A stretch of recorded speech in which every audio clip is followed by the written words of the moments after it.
Hello friends, स्वागत है आपके अपने YouTube चैनल गायत्री ऑफिशियल में। आपका एसएसबी ड्राइवर के हमारे कैंडिडेट्स के लिए हमने स्पेशल क्लास एसएसबी ड्राइवर के लिए स्पेशल मैथ, बिल्कुल बेसिक से मैथ इसमें हम पढ़ते हैं। बेसिक मैथ्स, जीरो लेवल से मैथ। काफी कैंडिडेट्स जो हैं वो पक्के ड्राइवर हैं, यानी कि ऑलरेडी गाड़ी पे रहते हैं, तो उनको नहीं समझ आता। कोई बात नहीं, आपको बिल्कुल जीरो से हमने समझाने की कोशिश की है। और हम पढ़ रहे हैं प्रतिशत, परसेंटेज हम पढ़ रहे हैं। उसको रिवाइज यदि हम करते हैं कि 300 का 12% कितना होगा, 12%, तो आप क्या कर सकते हैं, ये प्रतिशत को आपने 2 जीरो डायरेक्ट कर दिया। या प्रतिशत का मतलब क्या लिख सकते हैं, 1/100 से गुना कर सकते हैं, तो 12 3 36 हो गया। या आप डायरेक्ट यहां लिख सकते हैं कि ये 300 कितना भाग है, 100 भाग है, तो 1 भाग कितना हो गया, 3 हो गया, और 12 भाग कितना हो गया, 36। अब हमने कुछ क्वेश्चंस लिए थे। किस प्रकार के क्वेश्चंस हैं, आए वे वाले हमने किए, और चुनाव से संबंधित नहीं किए। चुनाव से संबंधित आज करेंगे। परीक्षा से संबंधित हमने किए कि राजू को एक परीक्षा में पास होने के लिए 40% अंक लेना अनिवार्य था। उसने 380 अंक प्राप्त किए और 20 अंकों से फेल हो गया। एक तो एक आदमी की जानकारी वाले किए थे, एक दो लोगों की जानकारी वाले किए थे। अब बेसिक जो है वो क्या है यहाँ पे, वो यही है कि 100 भाग, 1 भाग और अन्य भाग, या उसको प्रतिशत को आप क्या करें, इनमें बदल लें। ये दोनों चीजें यदि आपको आती हैं तो आप बहुत अच्छे से कर सकते हैं। अब परीक्षा से संबंधित तीसरे प्रकार के क्वेश्चन भी हमारे की एक परीक्षा में 30% छात्र संस्कृत में, 25% छात्र अंग्रेजी में फेल हुए। देखिए यहां पर 30 यदि संस्कृत में फेल होते हैं तो पास कितने हुए।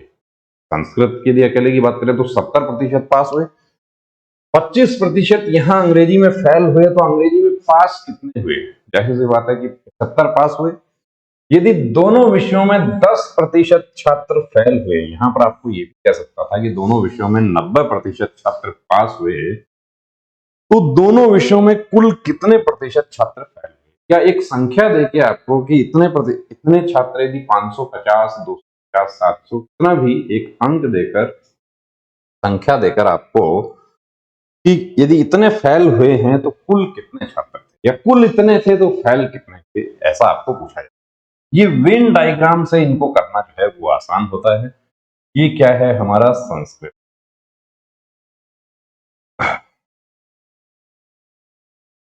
ये क्या है, दूसरा भाषा है हमारा। तो यहां पर क्या हुआ कि संस्कृत और अंग्रेजी, 30% संस्कृत में फेल हुए हैं, तो ये पूरा जो है वो 30 फेल होने वाले हैं। दोनों विषयों में 10 फेल हुए हैं, तो बीच में ले लो। अब इसके 30 पूरे करने के लिए कितना बचा, 20 और 10, 30 हो गया। कि 30 जो संस्कृत में फेल हुए हैं, तो उसमें से 30 में से 10 तो ऐसे हैं जो कॉमन है, जो अंग्रेजी में भी फेल। 20 और 10, 30 हो गया।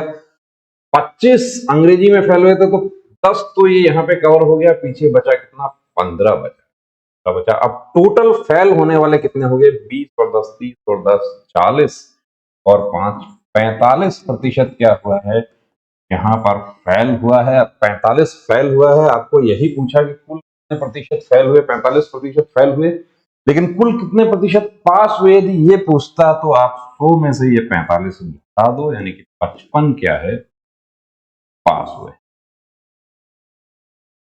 तो बिल्कुल जीरो लेवल से मैं समझता हूं कि आपको समझ आया होगा। ऐसा ही क्वेश्चन हमने दूसरा एक लिया है कि एक परीक्षा में पास होने, के लिए किसी परीक्षा में 60% छात्र विज्ञान में तथा 70% छात्र हिंदी में पास हुए। यहाँ पर पास की बात है।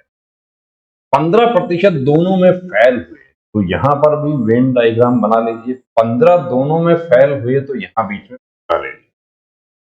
यहाँ 15 बीच में कर दिया। अब यहां पर हम देखते हैं कि 60% छात्र विज्ञान में फेल हुए हैं। ये हमारा विज्ञान है। और दूसरा जो है वो क्या है, दूसरा है हिंदी। आपको कुछ कह सकता है, फ्रेंच, इंग्लिश कह सकता है, कोई भी आपको दे सकता है। 15 क्या हुआ, फेल हुआ। फेल हुआ तो हमें पूरा जो है वो फेल के हिसाब से देखना होगा कि अब 60% यदि पास हुआ है तो 100 में से 60 पास हो गया तो पीछे बचा कितना, 40 बचा। ये 40 किसका है, विज्ञान का। उसमें से 25 तो यहाँ कवर हो रहा है, पीछे बचा, सॉरी 15 तो कवर हो रहा है, पीछे बचा कितना, 25। 25 और 15 हो गया पूरा 40। 40 फेल होने वाले हैं। 70% हिंदी में तो 15 तो ये है, और 15 यानी कि 70 यदि पास हुआ है तो फेल कितना हुआ, 30 फेल हुआ है, तभी तो पूरा तो हो जाएगा। अब ये कौन है, ये है फेल होने वाले।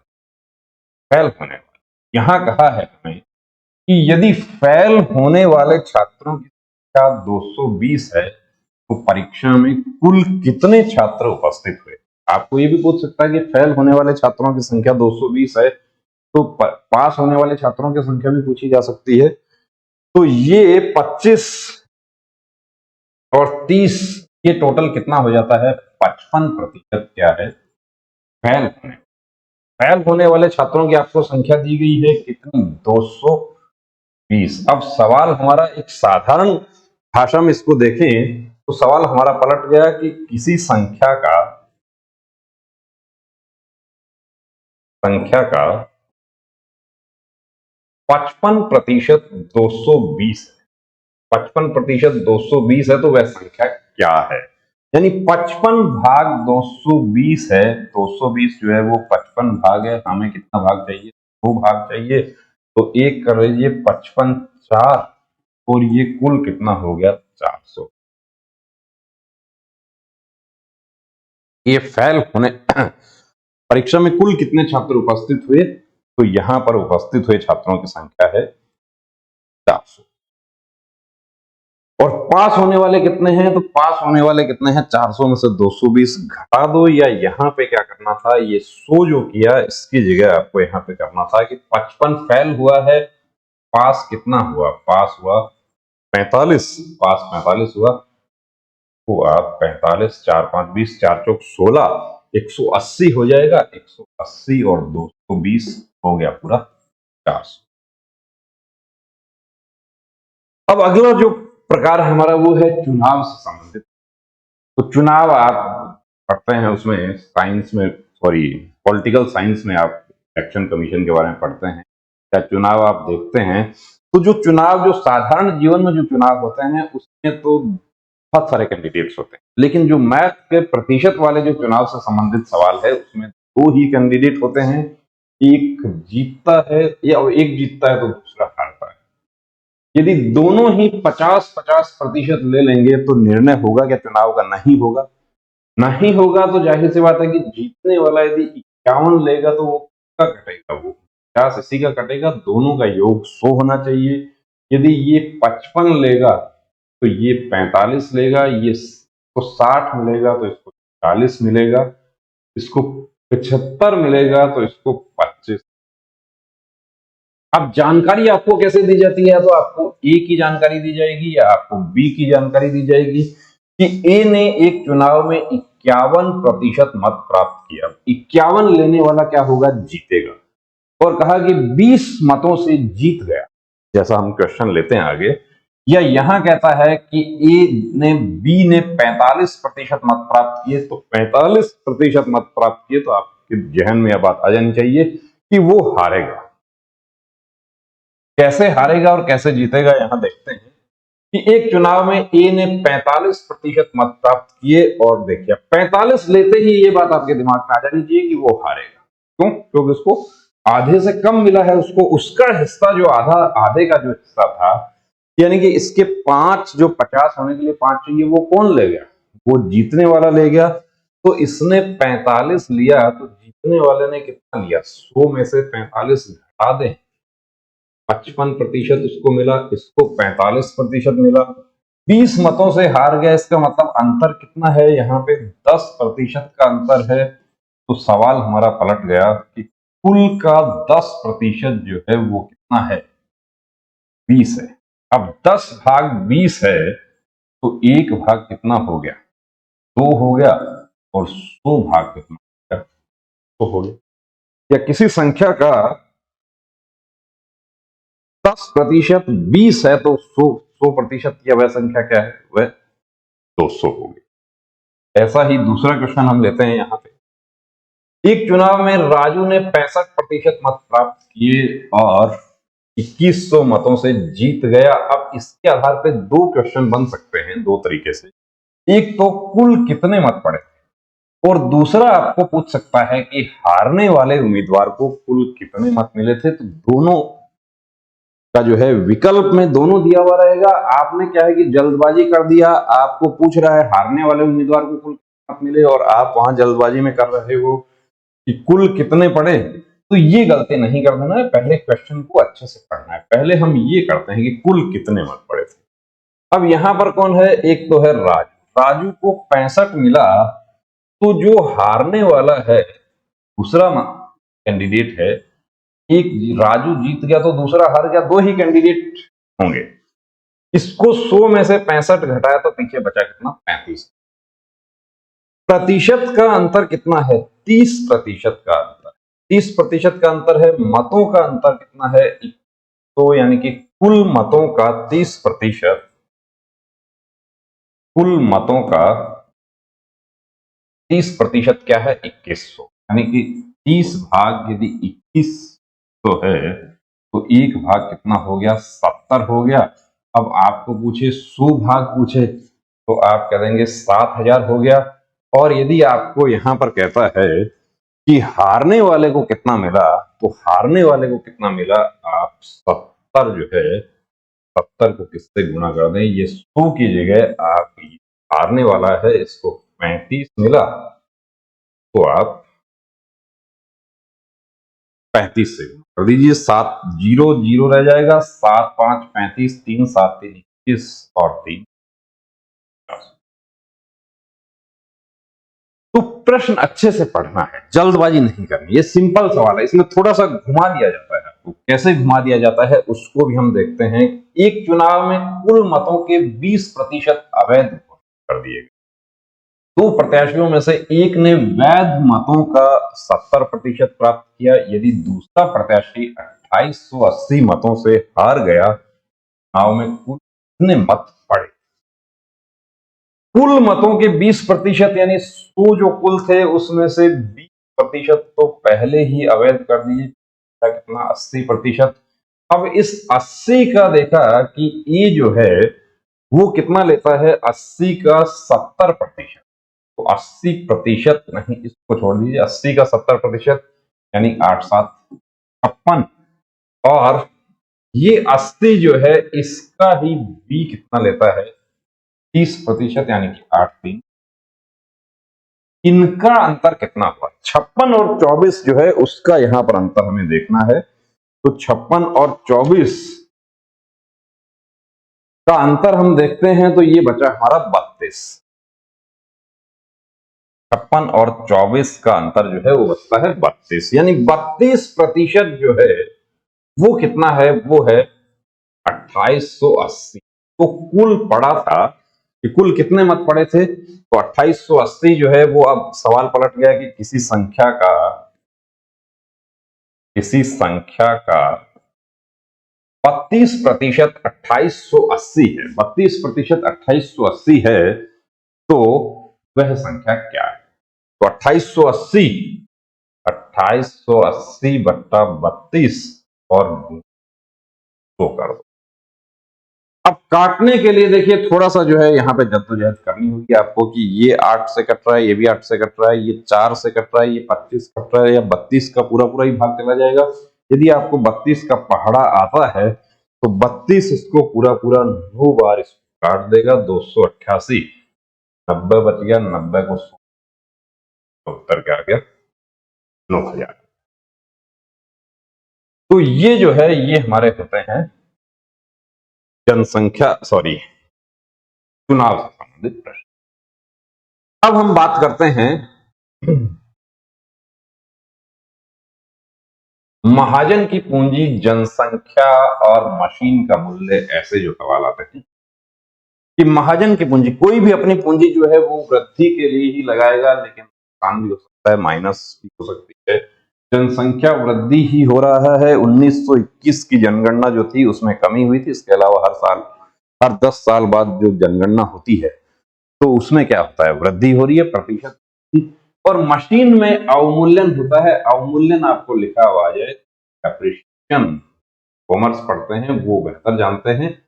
आपको याद रखना है कि मशीन के मूल्य में हमेशा कमी होगी। आप इसमें क्या होता है कि वहां कहता है कि 10% कमी होती है, आप 110 कर देते हैं और वो गलत हो।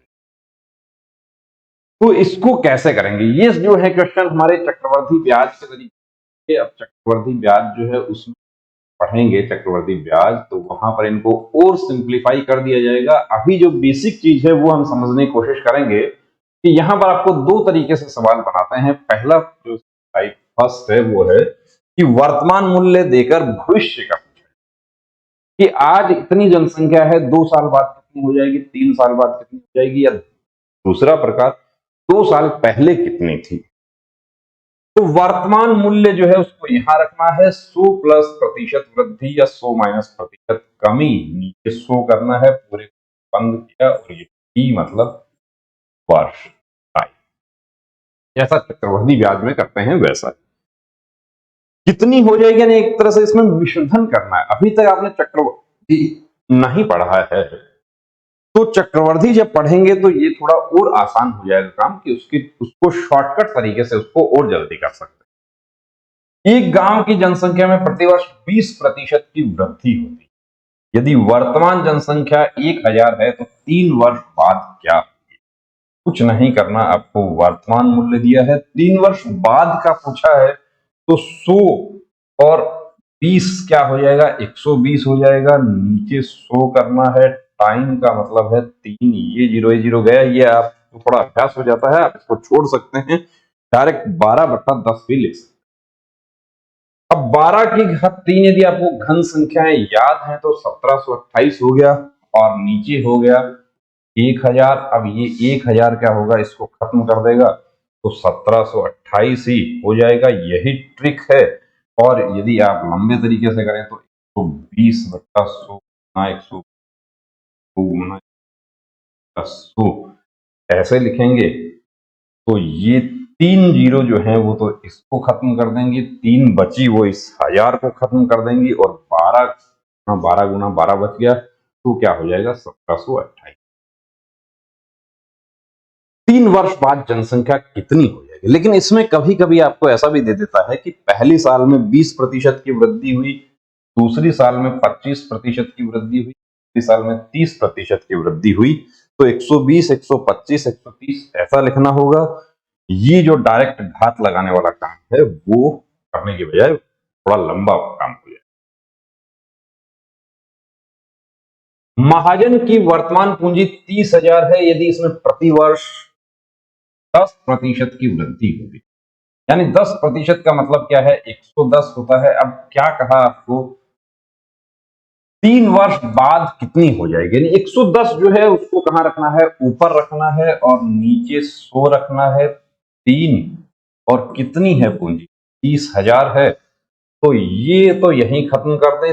11 क्या हाथ 3 होती है, 1371 बटा नीचे 1000 होगा, वो 1000 क्या होगा, इन 3 जीरो को खत्म कर देगा।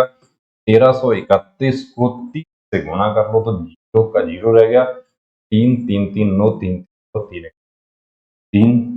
कितना हो गया, 30,000 रुपए जो है वो 3 वर्ष बाद बढ़कर कितने हो जाएंगे, 39,930।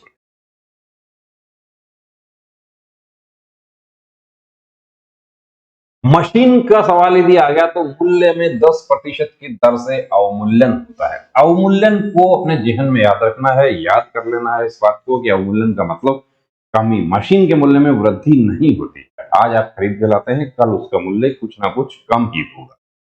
तो मशीन के मूल्य में 10% की दर से अवमूल्यन होता है। वर्तमान मूल्य 1200 है, 2 वर्ष बाद मूल्य क्या होगा, तो ये 1200 है, 2 वर्ष बाद का पूछा है, 10% की दर से अवमूल्यन का मतलब है कि 90/100 या 9/10 भी लिख सकते हैं। ये 0 यहीं खत्म कर दिया, और कितना, 2 वर्ष बाद। अब क्या होगा, ये 81 होगा, ये 100 होगा, ये 2 जीरो से 2 जीरो गया, 12 एकम 12 का 2 1 12 2 साल बाद मूल्य कितना हो जाएगा? 972 हो जाएगा। अब जो अगली क्लास होगी उसमें हम करेंगे कि जब 2 वर्ष पहले का पूछेगा तो क्या करना है। दोस्तों यदि आपने इसको एंजॉय किया तो लाइक शेयर सब्सक्राइब अपने दोस्तों के साथ में करें और अपनी तैयारी जो है उसको इस कदर अंजाम तक पहुंचाना है कि अगली दिवाली बॉर्डर पर मनाना है। जय हिंद।